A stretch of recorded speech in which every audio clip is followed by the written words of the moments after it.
이 시간 하나님의 진리의 말씀, 생명의 말씀을 전할 때에 전한 자나 듣는 자 모두에게 성령의 은혜를 내려주시고 입술과 심령을 붙들어 주시고 우리의 마음과 귀를 열어주시고 영안을 열어주셔서 하나님의 말씀을 깨닫게 하시고 마음에 새겨지는 은혜를 허락하여 주옵소서. 이 시간 함께 하심을 믿사오며 거룩하신 예수님의 이름으로 기도하옵나이다. 아멘. 할렐루야. 덴마크에 유명한 한 철학가 키에르케고르라는 철학가가 있습니다. 그 철학자가 이런 말을 했어요. 절망은 죽음에 이르는 병이다. 죽음에 이르는 병이다. 절망은 죽음에 이르는 병이다. 실제로 절망은 굉장히 무섭습니다. 병들게 합니다. 영혼을 병들게 하고 우리의 정신을 병들게 하고 또 육체까지 병들게 만들어요. 왜 많은 사람들이 오늘날 자기의 목숨을 끊는 것입니까? 소망이 없기 때문에 그래요. 여러분, 소망이 있다면 목숨을 끊겠습니까? 소망이 없는 그 큰 절망 가운데서 헤어나오지 못할 때 나쁜 생각, 안 좋은 생각, 그리고 부정적인 생각, 심지어 목숨도 끊게 되는 비극적인 일들이 일어나고 있는 것입니다. 그 청년들이 얼마나 살 길이 많습니까? 그 꽃다운 나이에 다른 곳도 아니고 스스로 목숨을 끊는 고독사하는 청년들이 있다는 것은 얼마나 우리를 마음을 아프게 하는지 몰라요. 왜 그렇습니까? 그들이 소망을 잃어버리고 절망 중에 빠져있기 때문에. 하지만 성도 여러분, 봄을 이기는 겨울이 없듯이 소망을 이기는 절망은 없는 줄 믿습니다. 한 줄기 소망의 빗줄기라도 있다면 아무리 절망의 우겨싸을 환경이 절망 가운데 있을지라도 그 소망의 빗줄기를 통해서 다시 일어나게 되는 줄 믿습니다. 우리는 성경을 통해서 절망 중에 소망을 가지고 다시 일어나서 믿음의 길을 걸어가는 사람들을 우리는 많이 만날 수 있습니다. 우리가 지난주에 나눴던 히스기야 왕 같은 경우도 정말 나라가 아수르의 위협을 받고 정말 이 망하기 일보 직전의 상황에서 그는 이렇게 말했어요. 아기를 낳을 때가 되었지만 해산할 힘이 없습니다. 그렇게 말할 정도로 크게 절망을 하고 있었지만 그는 하나님께 소망을 둬서 하나님을 찾고 하나님께 기도하여 응답받은 줄 믿습니다. 이렇게 믿음의 사람이 있어요. 그리고 오늘 우리가 함께 나눌 예레미야 애가를 기록한 예레미야 역시 바로 절망 중에 소망을 잃지 않았던 믿음의 사람이었습니다. 우리가 예레미야 애가를 이해하려면 열왕기하를 쫙 봐야 되고요. 그리고 예레미야서도 우리가 봐야 되는 게 있어요. 그 당시 얼마나 남유다가 얼마나 위기에 있었고 얼마나 처참한 상태였는지를 우리는 볼 수가 있습니다. 이 예레미야 애가라는 것은 슬픔의 노래라는 것이거든요. 하지만 애가는 슬픔의 노래만 있는 것이 아니라 하나님을 찬양하고 소망하는 소망의 노래가 있습니다. 그것이 바로 우리가 오늘 읽은 오늘 본문의 말씀입니다. 우리가 놀라운 것은 지금 이 예레미야 입장에서 이렇게 소망을 노래할 수 있는 처지가 아닙니다. 사실 여러분, 당시 상황은 어떤지 아십니까? 예레미야가 처했던 그 당시의 상황은 나라가 완전히 망한 상태입니다. 예레미야 애가는 유다가 멸망한 직후 예레미야가 기록한 책입니다. 성전은 다 파괴됐고요. 그리고 성물은 다 빼앗겨 약탈당하고요. 유다에 남았던 고관들, 장인들, 그리고 많은 백성들이 다 바벨론으로 끌려간 상태에서 그는 절망만 말한 것이 아니라 하나님께 소망을 두는 노래를 했다는 것입니다. 이것이 어떻게 가능합니까? 우리가 오늘 읽은 본문을 말씀을 통해서 어떻게 우리가 하나님께 소망을 둘 수 있는가? 그 답을 찾기를 주의 이름으로 축원합니다. 답을 찾을 수 있다는 거죠. 따라서 오늘 예레미야가 한 이 찬양은, 성령의 감동으로 기록된 이 말씀은 오늘을 사는 믿음의 성도에게도 큰 힘이 되는 말씀인 줄 믿습니다. 사랑하는 성도 여러분, 먼저는 이것입니다. 첫째, 하나님을 묵상하시기를 주님 이름으로 축원합니다. 하나님 자체를 묵상하시길 바랍니다. 하나님 자체를 묵상하는 거예요. 여러분, 사람마다 처한 환경이 다르고요, 또 사람마다 고통받는 그 정도가 다를 수 있습니다. 어떤 사람은 건강한 분이 있는 반면에 어떤 분들은 몸이 너무나 아픈데 낫지 않고 오랫동안 끄는 가운데서 그 절망의 그 시간들이 오래 갈 수 있습니다. 그런데 우리 모든 믿음의 성도님들에게 권면합니다. 예수 이름으로 말씀드립니다. 하나님 자체를 묵상하시기를 주 이름으로 축원합니다. 묵상한다는 것은 바로 생각하다는 것이에요. 생각. 예레미야가 절망 가운데서 소망을 잃지 않았던 것은 바로 하나님을 생각했기 때문에, 하나님 자체를 묵상했기 때문인 것입니다. 자, 예레미야가 얼마나 절망했는지를 우리 18절 한번 잠깐 보겠습니다. 뭐라고 합니까? 스스로 이르기를 나의 힘과 여호와께 대한 내 소망이 끊어졌다 하였도다. 그래서 끊어졌다. 보세요.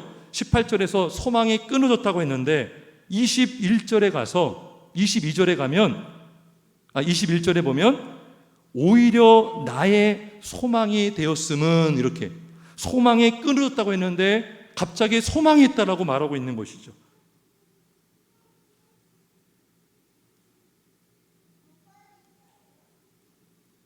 예레미야는 소망이 될 수 없는 상황이었어요. 낙심이 되었어요. 20절에 보니까 내 마음이 그것을 기억하고 내가 낙심이 되오나. 그것을 기억했다는 게 뭘까요? 그것이 뭡니까? 그것은 유다가 멸망당했던 그 모든 것들을 말하고 있는 것입니다. 예레미야는 유다가 멸망하는 과정을 다 지켜봤습니다. 여기 계신 성도님들 중에 6.25를 겪었던 분들이 있죠. 여러분, 폭탄 털어 떨어지는 거 다 보셨습니까? 보신 적 계십니까? 아마 계신 분도 계실 것이고, 저도 어렸을 때 저희 외할머니를 통해서 6.25 때 막 폭탄이 떨어지고 또 어떤 아기가 막 울고 있는 것도 막 보고 벗다, 이런 얘기를 많이 들었습니다. 그러니까 지금 이 예레미야 입장에서 그것을 내 마음이 그것을 기억했다는 뭡니까? 바벨론 군대가 쳐들어와서 다 부서뜨리고 다 깨뜨리고 약탈하고 포로로 끌려간 그 모든 과정을 생각만 하면 예레미야 입장에서는 낙심이 되는 거예요. 트라우마가 있다는 거예요. 트라우마가 있다는 거예요. 유다의 멸망만 생각하면 트라우마 때문에 낙심이 된다는 것이죠. 1983년에 우리나라에 북한에서 미국이 한 대가 넘어온 적이 있어요. 아십니까? 네, 이웅평 그 당시 대위가 미국기를 타고 나라에 왔을 때 그때 제가 초등학생 때였습니다. 사이렌이 울리고 난리가 난 거예요. 근데 저희 외숙모께서 그 얘기를 들었어요. 사이렌이 울리고 방송을, 그때는 거의 전쟁으로 알았습니다. 그래서 그냥 덥석 자리에 주저앉았다라는 얘기를 들었습니다. 왜냐하면 우리 외숙모께서 뭐에 대한 트라우마가 있냐면 이 6.25 전쟁에 대한 트라우마가 있었던 상태에서 또다시 한국전쟁이 일어난 줄 알고 주저앉았다는 얘기를 들었어요. 마찬가지로 예레미야에게도 20절에 내 마음이 그것을 기억했다는 것은 뭡니까? 유다가 멸망하고 초토화되는 것만 생각하면 그냥 낙심이 되었다는 것입니다. 그런데 그런 상황에서 다시 21절에 오히려 21절 한번 읽어봅니다. 21절 시작. 이것을 내가 내 마음에 담아 두었더니 그것이 오히려 나의 소망이 되었사옴은. 잘 보세요. 20절에서 내 마음이 그것을 기억했다는 것은 나쁜 과거를 기억했다는 거고요.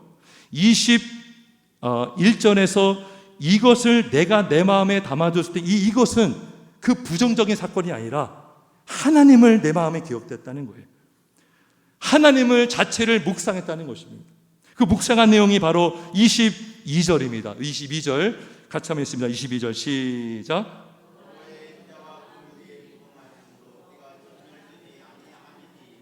아멘. 그죠? 21절에서 이것을 내가 내 마음에 두었다. 이것이 바로 22절의 내용이거든요.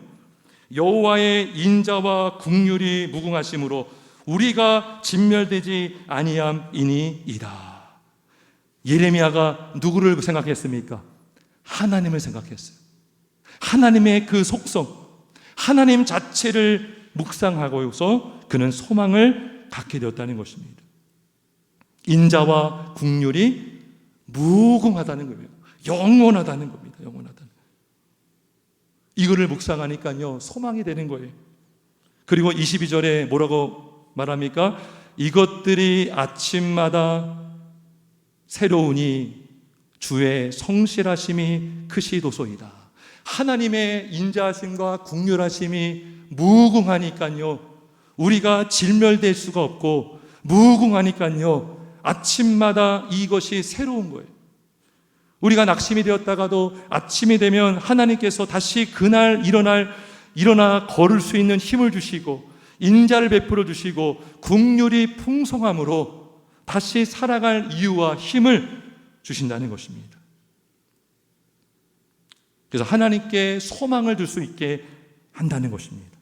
그리고 더 나가서 우리 좀 건너가서 33절 한번 읽어보겠습니다. 33절 시작. 주께서 인생으로 고생하게 하시며 근심하게 하심은 본심이 아니시로다. 왜 이런 고백을 할 수 있을까요? 하나님의 인자하심과 긍휼하심이 무궁함을 믿기 때문에 지금의 상황이 너무나 처참한 상황일지라도, 지금 여러분 예레미야 당시에 나라가 망한 상태입니다. 성전이 다 깨트려졌습니다.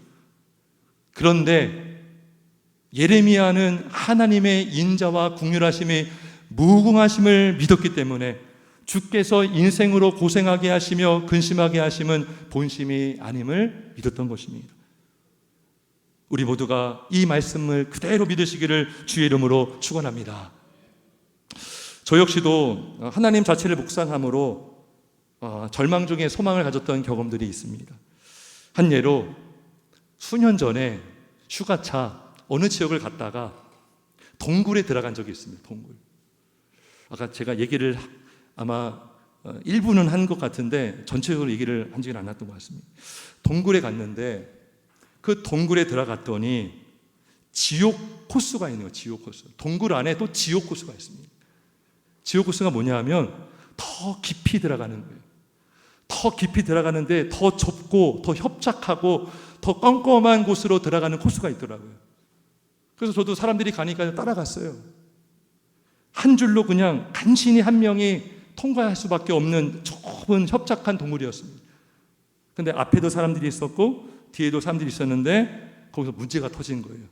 숨이 안 쉬어지는 거예요. 제가 거기서 그 협착한 동굴에서 옴짝달싹하지 못하고 사람들도 빨리 지나가지 않고 제가 거기서 나올 수가 없는 거예요.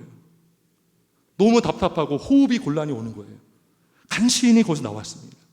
근데 거기서 문제가 끝나지 않는 거예요. 좁은 공간에만 가면 답답한 거예요. 제가 나중에 알고 보니까 그게 바로 폐소 공포증이라는 것을 알게 되었어요. 근데 참 무섭더라고요. 제 의지와 상관없이 좁은 공간에만 들어가면 두려운 거예요. 엘리베이터 타는 것도 두렵더라고요. 내 의지와 상관없어요. 그냥 숨이 가쁘고요. 그냥 거기서 못 날 것 같은 생각이 드는 거예요. 그래서 기도했습니다. 하나님, 주여 저를 고쳐주옵소서. 치료하여 주옵소서. 하나님이 못 고치는 질병이 있습니까? 없습니까? 없습니다. 놀라운 일이 벌어졌습니다. 하나님께서 성경 구절을 보게 하셨어요. 그 구절은 뭐냐? 바로 여러분이 잘 알고 있는 고린도전서 10장 13절 말씀. 사람이 감당할 시험 밖에는 너희가 당한 것이 없나니 오직 하나님은 미쁘사 너희가 감당하지 못할 시험 당함 허락하지 아니하시고 너희가 시험 당할 즈음에 또한 피할 길 내사 너희로 능히 감당하게 하시느니라. 할렐루야. 여러분 이거 너무나 잘 아는 말씀 아닙니까? 암송도 많이 하는 말씀 아니에요? 근데 그 폐쇄 공포 때문에 힘들어하고 있을 때 저에게 그 한 구절 안에 특별히 주목하게 한 말씀이 뭐냐면 오직 하나님은 미쁘사 이거예요. 미쁘다는 게 뭡니까? 신실하다는 거거든요. 변함이 없다는 거거든요. 하나님은 믿을만하다는 거거든요. 틀림이 없다는 거예요. 보세요. 하나님이 미쁘십니다. 근데 미쁘신 하나님이 약속하는 거예요. 너희가 감당하지 못할 시험당함을 허락하지 않는다. 이거 거짓말입니까? 진짜입니까? 왜 진짜예요? 하나님이 말씀한 거잖아요. 그게 믿어졌어요. 하나님, 믿부신 하나님이 말씀하셨으니 이것은 분명한 말씀 아닙니까? 이거는 정말 틀림없는 사실 아닙니까? 그 말씀이 믿어지는 순간 회복이 된 줄 믿습니다. 회복이 되었어요. 하나님은 저에게 누구를 묵상하게 만든 거예요? 하나님 자체를 묵상하게 만든 거예요. 하나님의 여러 말씀도 있지만 신실하신 하나님께서 약속하셨으니 하나님은 분명히 나로 인하여 시험 당함을 허락하지 아니하시고 시험 당할 즈음에 피할 길을 내차 감당하게 하시는구나. 사랑하는 성도 여러분, 절망 중에 어떤 환경 중에 있더라도 하나님 자체를 생각하시고 하나님 자체를 묵상하는 우리 모두가 되길 주님의 이름으로 축원합니다. 하나님은 인자가 풍성하시고 긍휼이 무궁하신 하나님. 여러분, 그거면 전부 아닙니까?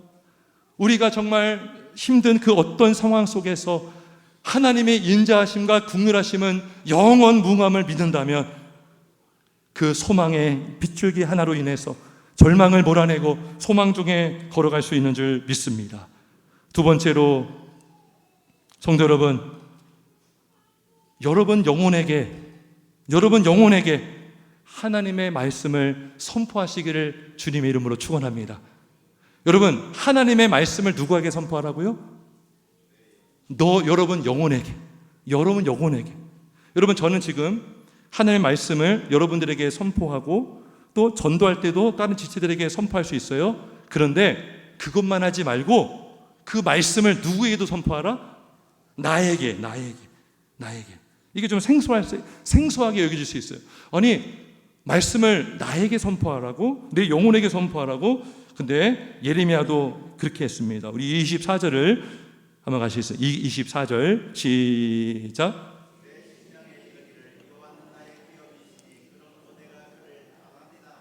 아멘. 내 심령에 이르기를. 이 심령이 히브리어로 네페시라는 건데 영혼이라는 뜻입니다. 영혼. 그러니까 지금 내 영혼에게 누가 말한 거예요? 예레미야가 말한 거예요. 예레미야가 자기 영혼에게 이르기를 뭐라고 말했습니까? 여호와는 나의 기업이시다. 여호와는 나의 기업이시다. 여호와가 나의 기업이라는 것은 무슨 뜻입니까? 기업이라는 것은 다른 성경에 보면 분기시로 번역된 것도 있어요. 여호와는 나의 분기십니다. 나의 기업이십니다. 이게 뭡니까? 바로 이거예요. 여호와는 나의 전부가 되십니다. 할렐루야.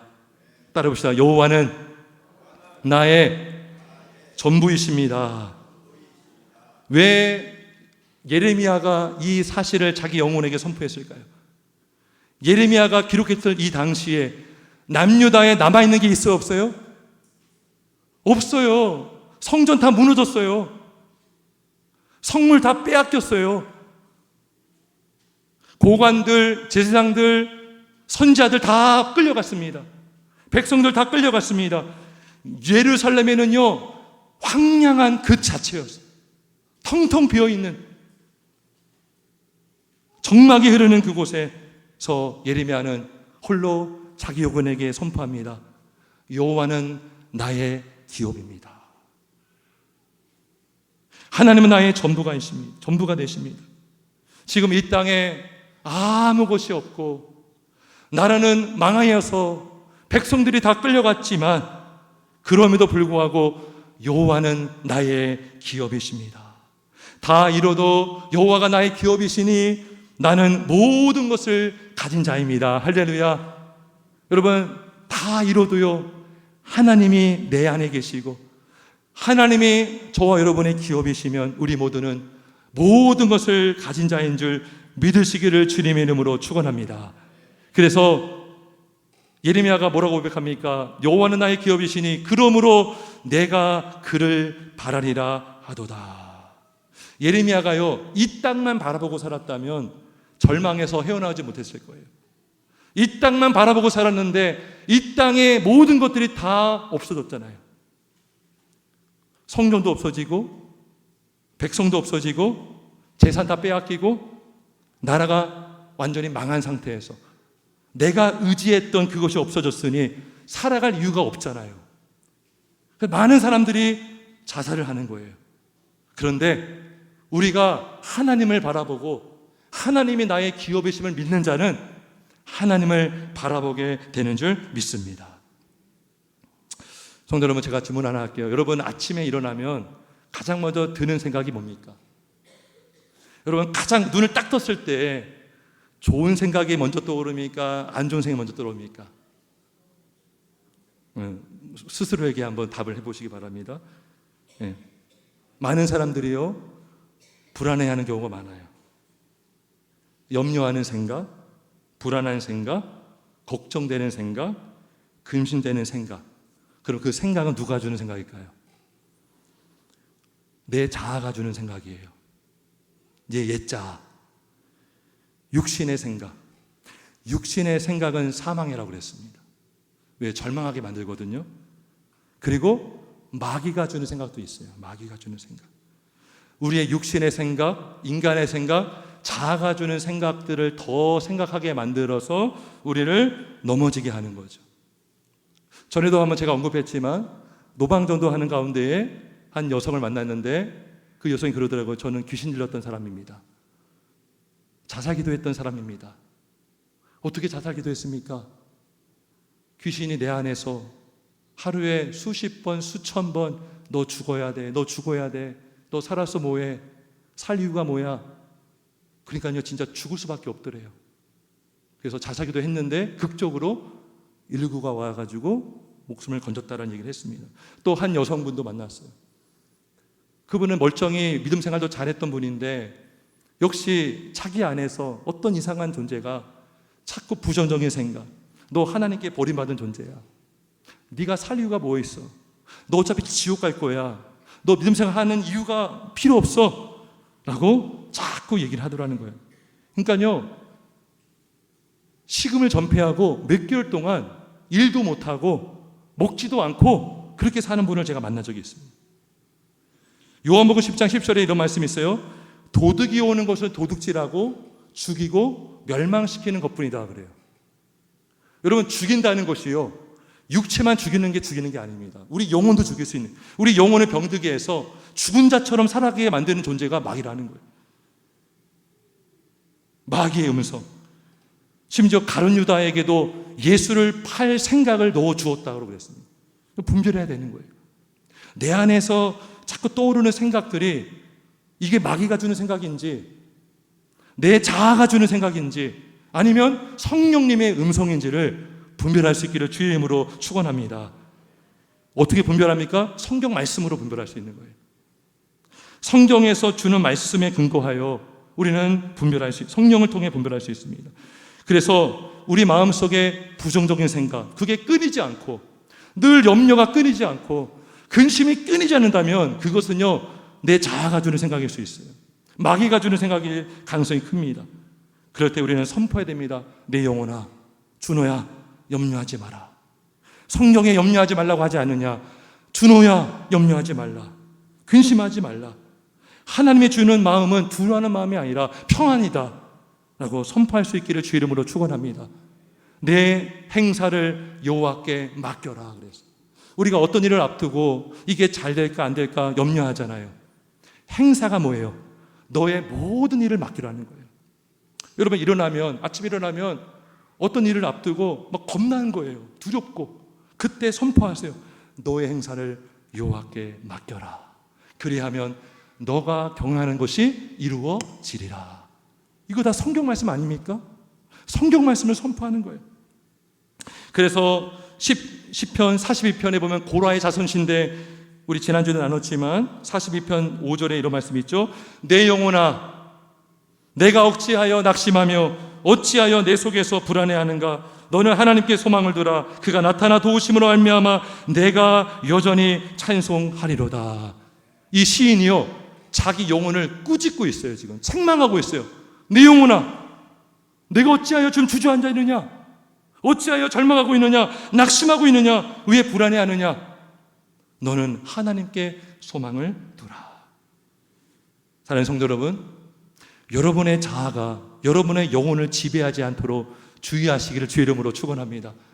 마귀가 여러분의 생각을 사로잡지 못하도록 하나님의 말씀을 붙잡으시고 말씀을 여러분의 영혼에게 선포하시기를 주님의 이름으로 축원합니다. 그러면 여러분은 절망중에도 일어날 수 있어요. 걸어갈 수 있습니다.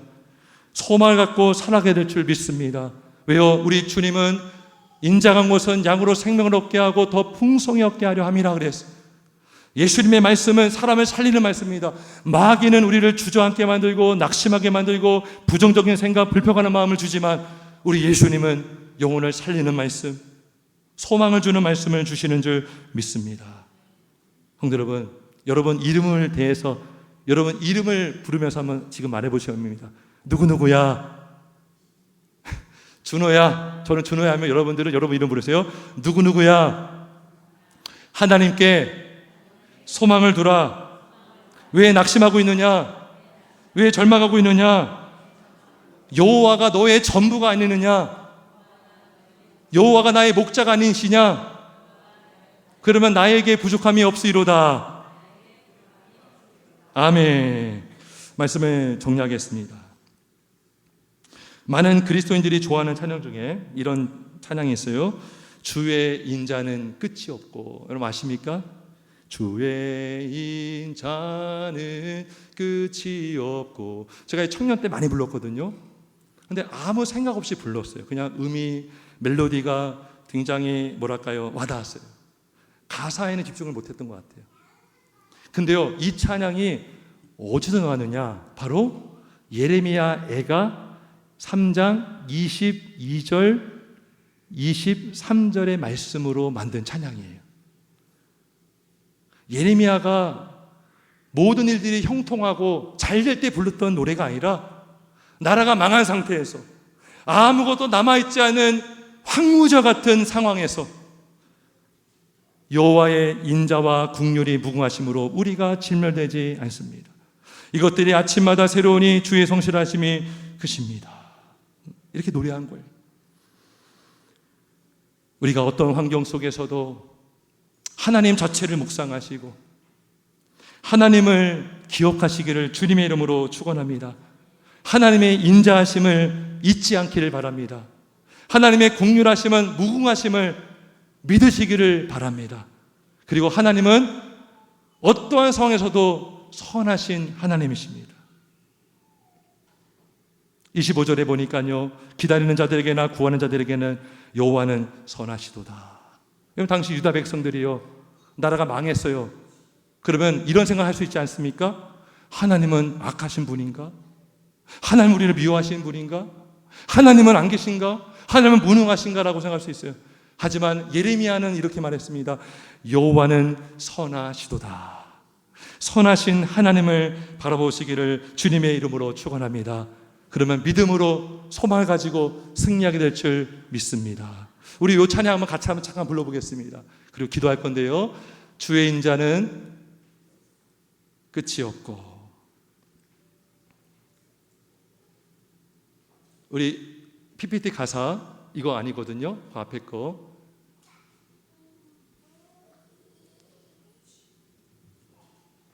주의 인자는 끝이 없고. 아까 해놓지 않았습니까?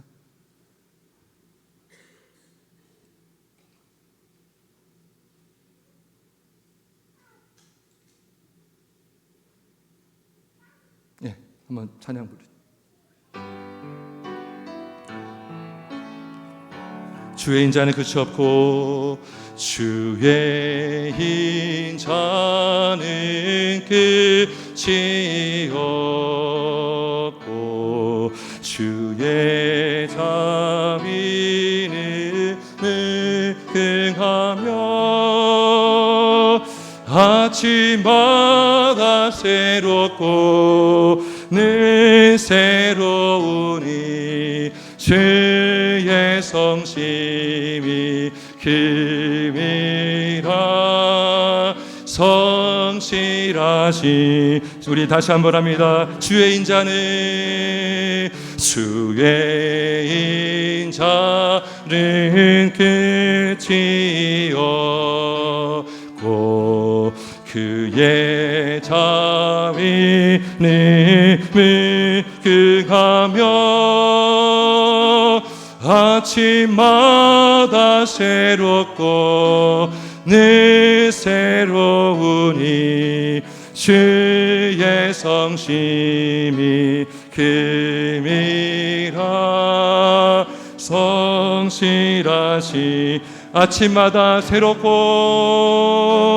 아침마다 새롭고 늘 새로우니 주의 성심이 금이라. 성실하신 주님. 우리 한번 기도하겠습니다. 주의 인자하심과